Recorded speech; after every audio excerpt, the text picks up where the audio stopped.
Hi there, welcome back again for Genesis chapter 48. Josiah David Fenimore reading the Bible to you, and I appreciate you that are following along with me. And Mom, love you, and I'm always thankful for you. Just thankful for this time in the Word as well, and that it's just washing over me, and I get to put it out there, and we can enjoy it together. Here we go, Genesis chapter 48. And it came to pass after these things that one told Joseph, Behold, thy father is sick. And he took with him his two sons, Manasseh and Ephraim. And one told Jacob, and said, Behold, thy son Joseph cometh unto thee. And Israel strengthened himself, and sat upon the bed. And Jacob said unto Joseph, God Almighty appeared unto me at Luz in the land of Canaan, and blessed me. And said unto me, Behold, I will make thee fruitful, and multiply thee, and I will make of thee a multitude of people, and will give this land to thy seed after thee for an everlasting possession. And now thy two sons, Ephraim and Manasseh, which were born unto thee in the land of Egypt before I came unto thee into Egypt, are mine. As Reuben and Simeon, they shall be mine. And thy issue, which thou begettest after them, shall be thine, and shall be called after the name of their brethren in their inheritance. And as for me, when I came from Padan, Rachel died by me in the land of Canaan in the way, when yet there was but a little way to come unto Ephrath, and I buried her there in the way of Ephrath, the same as Bethlehem. And Israel beheld Joseph's sons, and said, Who are these? And Joseph said unto his father, They are my sons, whom God hath given me in this place. And he said, Bring them, I pray thee, unto me, and I will bless them. Now the eyes of Israel were dim for age, so that he could not see. And he brought them near unto him, and he kissed them, and embraced them. And Israel said unto Joseph, I had not thought to see thy face, and lo, God hath showed me also thy seed. And Joseph brought them out from between his knees, and he bowed himself with his face to the earth. And Joseph took them both, Ephraim in his right hand toward Israel's left hand, and Manasseh in his left hand toward Israel's right hand, and brought them near unto him. And Israel stretched out his right hand, and laid it upon Ephraim's head, who was the younger, and his left hand upon Manasseh's head, guiding his hands wittingly, for Manasseh was the firstborn. And he blessed Joseph and said, God, before whom my fathers Abraham and Isaac did walk, the God which fed me all my life long unto this day, the angel which redeemed me from all evil, bless the lads, and let my name be named on them, and the name of my fathers Abraham and Isaac, and let them grow into a multitude in the midst of the earth. And when Joseph saw that his father laid his right hand upon the head of Ephraim, it displeased him. And he held up his father's hand to remove it from Ephraim's head unto Manasseh's head. And Joseph said unto his father, Not so, my father, for this is the firstborn. Put thy right hand upon his head. And his father refused, and said, I know it, my son, I know it.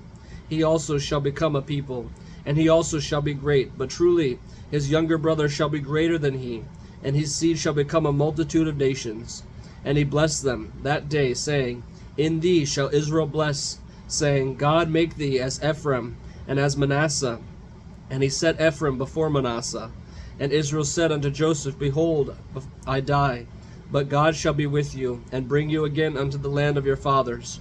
Moreover, I have given to thee one portion above thy brethren, which I took out of the hand of the Amorite, with my sword and with my bow.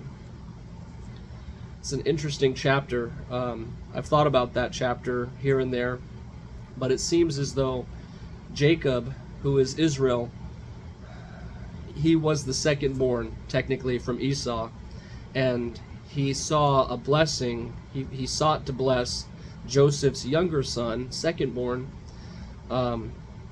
because maybe he was blessed himself as the second born. I'm not sure why he did that, but he also did the same with Joseph. Even Joseph not being the firstborn, but the second to last. And still the Lord has his hands on him and his reasons. But I've just always thought it was interesting that there's always a blessing for the firstborn and the secondborn, but sometimes the Lord decided to use the secondborn son to find his to guide his lineage through. And I don't know why he did that. That's just something that the Lord has. Maybe that the firstborn is blessed in another way, and then is made a great nation as well, like he said about Manasseh. But Ephraim was the one whom he set before him, who's set before his older brother. And I don't understand why that happened. I don't know why Jacob decided to do that, but only that he himself was the secondborn and wanted to pass that blessing on to the one that he loved. That Joseph was the son of his love by Rebekah, and by Rachel, excuse me, sorry, Rachel, his wife. Rebekah was his mother, Rachel was his wife.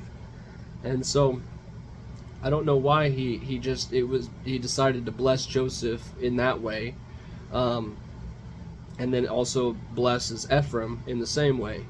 But the Lord knows best, and he has his blessings for the olders and the youngers all the way through. My brother, older than me by 5 years, have been blessed with 4 children, and I'm blessed enough to be able to take them out to go places here and there sometimes, and then sugar them up and give them back.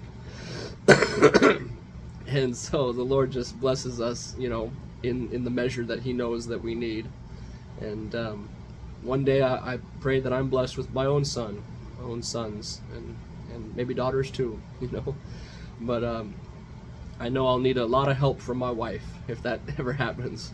So anyways, just interesting how the Lord decides to move through the lineage, and it's not always the firstborn. And so I guess that gives hope to us secondborn sons and daughters that wonder about our place in the world or in life sometimes. The Lord just has his hands for those who decide to follow in his ways and cherish his words. And so anyways, hope you enjoyed that as much as I did, and I will see you on the next one. Peace.